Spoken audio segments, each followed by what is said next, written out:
안녕하세요. 법무법인 여율 대표 조장곤 변호사예요.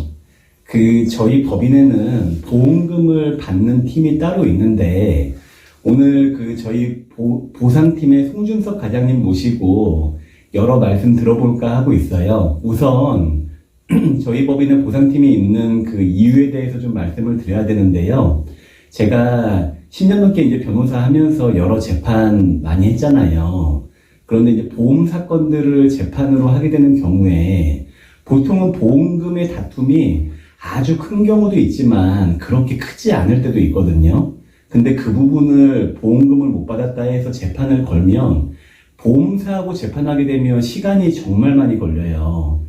정말 1년, 2년 시간도 길고 문제는 감정 같은 거 재판하게 되면 다 해야 되거든요. 그러면은 그 신체 감정이라고 하는데 한마디로 병원에 가가지고 이 환자의 상태 다른 병원에서 다 인정된 거 있어도 그거 인정 안 해줘요. 또 해야 돼요. 이렇게 절차도 번거롭고 비용도 많이 들고 시간도 많이 되는데 문제는 그렇게 해서 결과 받아보면 금액도 별로 높지가 않아요.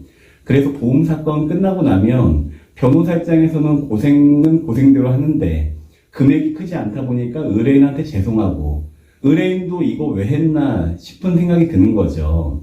그래서 사실은 재판을 하기 전에 가능하다면 보험금을 저희가 받을 수 있는 노력을 하는 게 중요하다 생각이 되어서 저희 여율의 보상팀이 이렇게 만들어지고 또 활동을 하고 있거든요. 자, 그러면 저희 송준석 과장님 보상팀에 관해서 간단하게 말씀 좀 부탁드릴게요. 네, 안녕하세요. 법무법인 여율의 송준석 과장이라고 합니다.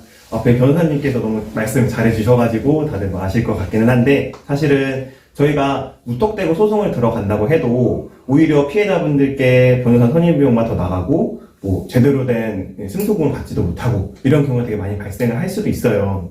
하지만 저희는 그런 부분에 대해서 이제 변호사님과 저와 함께 좀 컨택을 통해가지고 준성아, 이 정도면은 소해합의를 좀 끝내는 게 어떻겠니? 라고 말씀을 해주시고 그러면 저희는 이제 그 피해자분들의 혹시 정신적 혹은 신체적 결함이 발생했을 때 그 부분에 대해서 정확한 산출을 해서 이 보험사와 대리인으로서 합의금을 좀 산출을 한다고 볼 수 있겠습니다. 그러면 저희 보상팀이 어떤 의뢰인의 어떤 상해나 질병이 발생했을 때 어떻게 도와드리는지 좀 설명 좀 부탁드립니다. 저희 보상팀 같은 경우에는 사실은 많이들 알고 계세요. 일하다가 다치면은 산업재해, 그리고 교통사고가 나시면은 자동차 보험으로 치료를 받는다. 여기까지는 정말 잘 알고 계시거든요. 근데 문제는 알고는 있지만 본인들이 이게 어떻게 해야 되는지 모르고 보험은 약관이 있다는데 약관 어떻게 해석하는지도 모르겠고 해서 저희가 그런 부분을 대리해서 여러분들께 도움을 드리고 있는 겁니다. 그런데 과장님 조금 저도 그렇게 생각했고 보시는 분들 생각하실 수 있는 부분이 아니 보험금이야 보험회사에서 알아서 계산해서 잘 주겠지라고 생각할 것 같은데 맞아요. 근데 그 부분을 혹시 좀 설명을 드리면 좋을 것 같아요. 사실 이 부분에 대해서 저랑 변호사님이 앞으로 계속 사례를 조금씩 설명해 드릴 거예요. 보험사가 왜 보험금을 제대로 안 주고 그리고 보험사에서 왜 부지급을 하는지 이 이유에 대해서 제가 천천히 좀 설명을 해 드릴 건데 보험사에서 돈을 제대로 주지 않는 이유는 딱 한 가지예요. 보험사도 기업이에요. 기업이다 보니까 자기네들의 손실을 최소화시키고 이익을 최대화시켜야 되잖아요. 그렇기 때문에 여러분들께 아무런 정보가 없는 피해자분들에게 우리가 1,000만 원 줄게, 100만 원 줄게 이걸 절대 안 한다는 거죠. 사실 저희 법인에 이제 보상팀이 생기게 된 데는 제 개인적인 예전의 사정도 좀 작용을 했는데요.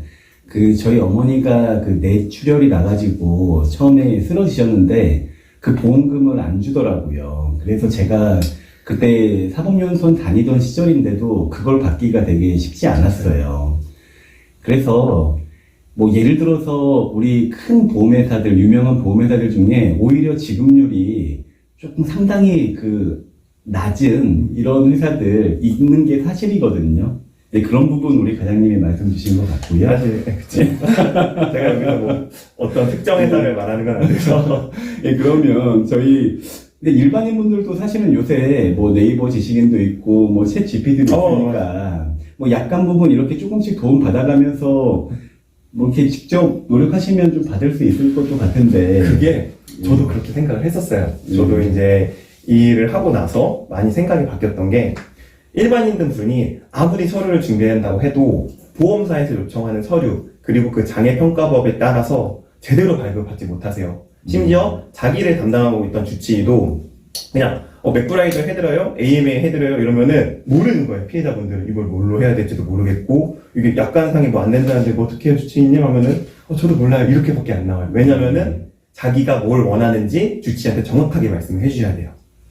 자, 그러면 저도 방금 되게 뭔가 영어가 들어간 어려운 얘기들 예전에 그 사법시험 준비할 때 이름은 알고 있지만 사실은 잘 모르는데 그 장애평가법 간략하게 어떤 건지 그 네. 부분.